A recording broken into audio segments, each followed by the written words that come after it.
की बात है, इसका मतलब तो ये है ना, सरकार की नीयत ये है कि पैसे ना देने पड़े, किसान का नाश करो जिस तरह से भी करना है, वो है सीधी सादी कहानी। मैडम जी भाव को लेकर फर्द की बात कर रहे थे, ये कि अब यहाँ फर्द जो है सारी अभी फड़ की बात, हाँ।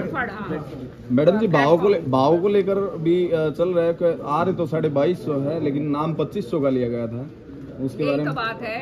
ये मंत्री जी से विधानसभा में इस बारी मैंने कहा था कि भाई MSP के ऊपर खरीद नहीं हो रही, तो कहते हैं एक दाना खरीद हो रही है। अब जो है सामने है सबके, जो 2500 का जो है इसका रेट है MSP का, मिल रहा है 2200, और वो भी पहले तो अब जो है 1 एकड़ के अंदर औसतन मेरे ख्याल में 10 या 11 कितने क्विंटल जो है बाजरा पैदा होता है, सही है ना भाई? तो वो जो है उसको काट के कम करके 7 क्विंटल कर दिया भैया, मरने वाला 8 क्विंटल करा, ये जो अरे भाई 8 क्विंटल करा था जो इनका वो निकली थी, जो इसमें फरमान निकला था। अब वो 8 क्विंटल काट के वो भी 7 कर दिया, वो और एक और न्यारा कर दिया, एक कम। तो मतलब ये है 7 क्विंटल अगर वो दे रहा है और वो भी MSP पे नहीं मिल रहा, तो आप समझ सकते हो कि किसान तो बेचारा औने पौने दामों के अंदर अपना बेचता है। हर साल यही हाल होते हैं। किसान विरोधी सरकार है पूरी तरह से, हर तरीके से। यहाँ पे ये जो है नाम के लिए जो है यहाँ पे वो बना दिया था प्लेटफॉर्म, 6 महीने के अंदर अंदर ढह गया। अब इसका कौन जिम्मेवारी लेगा? जिसने बनाई है उसके खिलाफ कार्रवाई क्यों नहीं करती सरकार? हमारी सरकार होती और जहाँ ये बनाई होती उसको अभी तक मैं टांग के छोड़ दिया होता मैंने। सच्चाई है। 85 दुकानें थी उनके आगे बनाई थी, 6 महीने पहले बनाई थी, लेकिन वो उसकी हालत खराब हो गई है। इसके दिख ही रहा है सामने में जो आ रही थी। कोई चिंता ना करो, आने वाले टाइम में ये मंडी को आबाद करेंगे और यहाँ पे सब्जी मंडी का भी जो है विस्तार करेंगे, ताकि सब्जी मंडी भी यहाँ पे वो लोग बैठे रहें और ये मंडी सब्जी मंडी की घोषणा तो 1 साल पहले जेपी दलाल जी भी करके गए थे यहाँ पे। भाई तुम जिसका नाम ले रहे हो उससे बड़ा झूठा को नहीं कोई।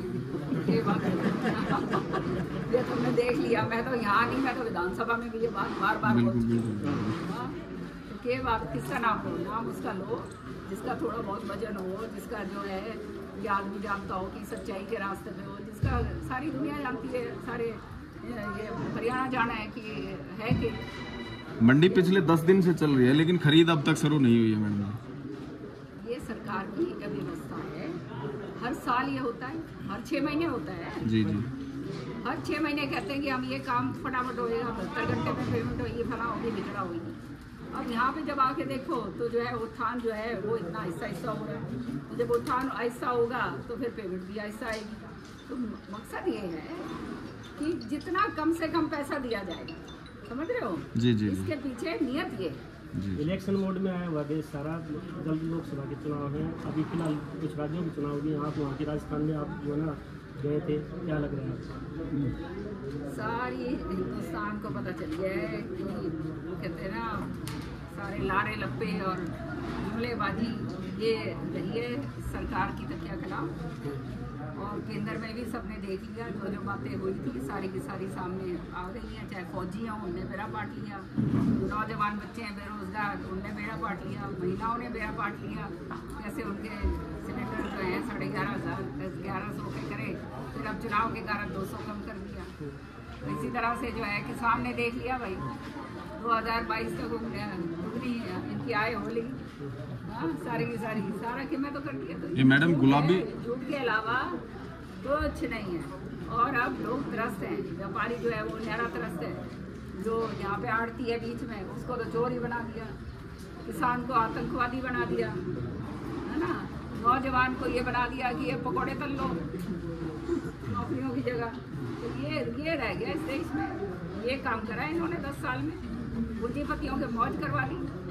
और किसान का जो कर्जा माफ करना था वो तो माफ करा नहीं, पूंजीपतियों के करोड़ों करोड़ अरबों रुपए जो है वो माफ कर दिए। मैडम जी, इस क्षेत्र में मुआवजे को लेकर हाहाकार मची हुई है। पिछले काफी दिन से मुआवजा नहीं आया, जो पिछला भी नहीं है, अब की बार का भी नहीं है। अभी गुलाबी सुंडी का जो मुआवजा उसके 2000 मैंने विधानसभा में ये बात बताई थी जी। 2020 का जो कपास का मुआवजा था वो अभी तक नहीं है। अब जो है पीछे साल ये सुंडी से हमारा बाजरा बर्बाद हो गया था, उसका नहीं आया। और अब जो है ये कपास जो फिर से लगी है उसमें फिर सुंडी आ रही है। हाँ जी, गुलाबी सुंडी आई है, उसके अंदर फिर आ गई। तो भाई ये तो बात यहाँ सोच के, ये तो मस्त है, खाली फैमिली आई समझ रहे हो ना कि तुम्हारे को किस तरह से घुमाए जाएं और तुम्हारा क्या कहते हैं शोषण किस तरह से करे जाए, ये सरकार का काम। किसानों के साथ दीवानी चीजें के 45,000 एकड़ जमीन और जो झूठा वो अरे रुको भाई, तुम एक बार रुको तो सही, रुको क्या करो तुम। देखो बात ये है, ये फैमिली आईडी है ना, किसी का नहीं बेरा, किसका घर किसके नाम चढ़ा रखा है, जी जी किसका किसके चढ़ा दिया। और ये जो प्रॉपर्टी, ये तो प्रॉपर्टी आईडी में, फैमिली आईडी में यूँ कर दिया कि भाई तेरे तो कहते जेब में जो है ना बोलते हैं किसान कह रहा ना भाई कि रोज रात में 1 लाख मेरी आमदनी बढ़ जाए और बोझ में जब मैं हाथ डालूं तो टूटी हुई जो है वो फूटी हुई वो मिले बीड़ी, ये हाल कर रखा है। तो ये तो सोते सोते तो 1 लाख आमदनी बढ़ गई भाई। अपने यहाँ पे आसार के ग्रुप के नाम से एक जो ना ये चलाई जा रही है, इस बारे में क्या कहेंगे? कांग्रेस में आसार के एक अलग से जो ना वो फूट। अरे भैया हम अपने काम पे लगे हुए हैं, अपने जनता की आवाज़ उठा रहे हैं। और दूसरी बात सबसे इम्पोर्टेंट, अपने कार्यकर्ताओं का अधिकार नहीं मरने देंगे, उसके लिए लड़ाई लड़ेंगे, क्यों नहीं लड़ेंगे? जी जी कार्यकर्ताओं के लिए कर रहे हैं। मैडम जी, क्षेत्र में अब की बार जो है ऑनलाइन किया गया था तो सोननामे कर दिया, कोई कहीं का बोल रहा है किसान, कोई कहीं का बोल रहा है किसान, दर दर की ठोकरें खा रहा है, उसका ऑनलाइन करे तो वो जमीन चढ़ी हुई है, वो कह रहे हैं कि उखाड़ ले, क्या उखाड़ेगा मेरा, मैं तो चढ़ा दी। अब उसका कहीं भी कोई रुआई दुआई नहीं है मैम, मेवात के कुछ लोगों ने चढ़ा रखी है। ये सारा सौदा सही तब होगा, हमारी सरकार ये है कि पार्लियामेंट के अंदर इन्हें उखाड़ के देखो, बाहर निकालो, सरकार हमारी बनेगी और आते ही वही सारा दुरुस्त करेंगे।